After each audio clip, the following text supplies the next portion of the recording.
what you're saying totally is totally contrary to everyone who has been following the law of attraction, who were told to this is what you focus on to manifest, because that is the very expectation you're saying not have.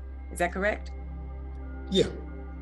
You can have an expectation in terms of wanting to manifest something, but even having the law of attraction say you want something, is that I know that the most important thing that you need is the comfort and the affection of being in a state of communion with somebody. Everything is secondary to that. It's okay to have things, but for those things to possess you is something that's not being looked at in terms of manifesting something. Does that something possess you?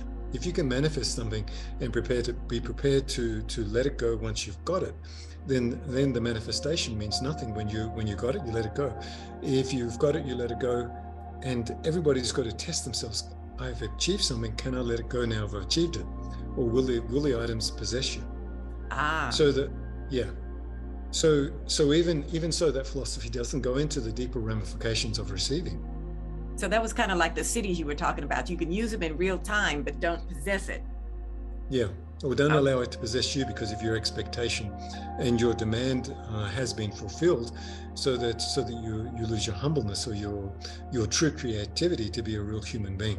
It doesn't matter. You can own 1,000 households, but can you live in 1,000 households? Why do you need 1,000 households? Give it to 1,000 people, 999 people, and just have one for yourself.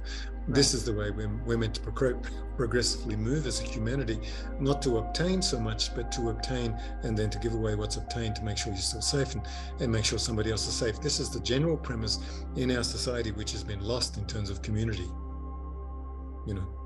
That's true. We don't care enough for each other as we should. Yeah. And well, so what would it be like if everyone got together and they were just in their little suburb and someone didn't have a home? Everyone gets together, pitches in, builds a home for them. Does that happen? No, it doesn't. It doesn't, does it? No, it doesn't happen, but it would be very nice. And then it would be very nice. It would be I'd very like nice. to have that. Yeah, why not? Because we can do it, but we don't do it, and that would set a different priority in terms of looking after other people. Once you look after somebody else and they're secure, they'll look around themselves and what can I do for those people who've done something for me. But the way we've done it is very isolating in terms of possession of the items that we obtain. And I know this is very difficult, but the thing is, when you go into who am I, I've talked about this very, very deeply in terms of what we expect and what we want to achieve. But the whole parameter that's been set in society is opposite to what we're really meant to be as a humanity. It's got nothing to do with communism, got nothing to do with socialism. It's got to do with caring for our community. Just love each other, because that's all that matters. That's all that matters.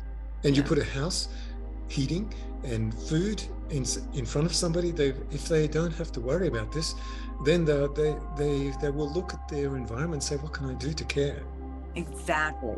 Take care of the basic needs so that we can take care of others.